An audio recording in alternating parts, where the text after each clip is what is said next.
এবার পুরো খবর। ধর্মীয় উগ্রবাদীদের আগ্রাসনের শিকার এখন পাঠ্যপুস্তক।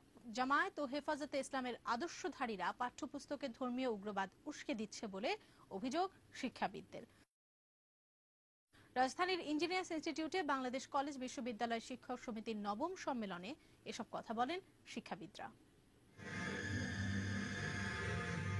নতুন বছরের শুরু থেকেই এবারের আলোচিত বিষয় প্রাথমিক শিক্ষা পর্যায়ে পাঠ্য বইয়ের ভুল। অনেকটা হেফাজত জামায়াতে আদর্শে রচিত সাম্প্রদায়িক পাঠ্যক্রমই পড়তে হচ্ছে শিশুদের।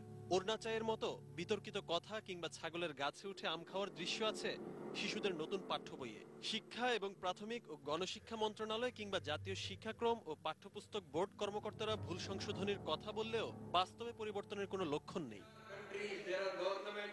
শিক্ষা প্রতিষ্ঠানে নিয়োজিত শিক্ষকদের সংগঠন বাংলাদেশ কলেজ বিশ্ববিদ্যালয় শিক্ষক সমিতির নবম সম্মেলনে তাই ঘুরে ফিরে আসলো শিক্ষা ব্যবস্থার ভগ্নদশার কথা।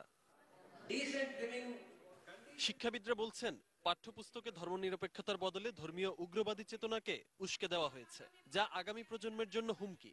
আজকে পাঠ্যপুস্তকে যা লিপিবদ্ধ হচ্ছে যে শিক্ষা দেওয়ার জন্য আমরা শিক্ষকরা বাধ্য হব একসময় হয়তো। হেফাজতিরা কিভাবে আমাদের পাঠ্যপুস্তকের প্রণয়নের মধ্যে প্রবেশ করবে, ফলত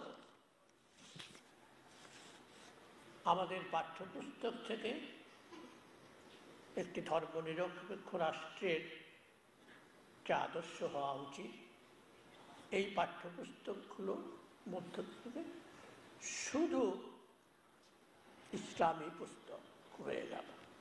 এবারের প্রাথমিক স্তরের বইগুলো থেকে বঙ্কিমচন্দ্র চট্টোপাধ্যায়, রবীন্দ্রনাথ ঠাকুর সহ বেশ কয়েকজন লেখকের রচনা ফেলে দেওয়ার ঘটনাকে জামাত হেফাজতের সাম্প্রদায়িক শিক্ষা ব্যবস্থা গড়ে তোলার ষড়যন্ত্র হিসেবে দেখছেন শিক্ষাবিদরা। আমরা আমাদের ধৃষ্টতা এমন হলো হেফাজতের পাল্লায় পড়ে যে আমরা কায়কুয়াত্ম বিসর্জন দিলাম, আমরা কাজী আব্দুল ওদুদের লেখাকে বাদ দিলাম, হিন্দু বলে উপেন্দ্র কিশোর রায়চৌধুরীর লেখা বাদ দিলাম, সত্যজিতের রায় তো নাই। এই যে আমি যেটাকে নাম দিয়েছি পাঠ্যপুস্তকের সাম্প্রদায়িকীকরণ, একমুখী শিক্ষা ব্যবস্থার বদলে মাদ্রাসা ও ইংলিশ মিডিয়াম ভিত্তিক পৃথক শিক্ষা ব্যবস্থা ধর্মনিরপেক্ষ রাষ্ট্র গড়ার ক্ষেত্রে বড় বাধা বলে মনে করেন শিক্ষাবিদরা। ধর্মভিত্তিক একটা মাদ্রাসা শিক্ষা ব্যবস্থা রাখবেন, এটা হয় না। আহমেদ রাব্বি তানিম, এটিএন নিউজ, ঢাকা।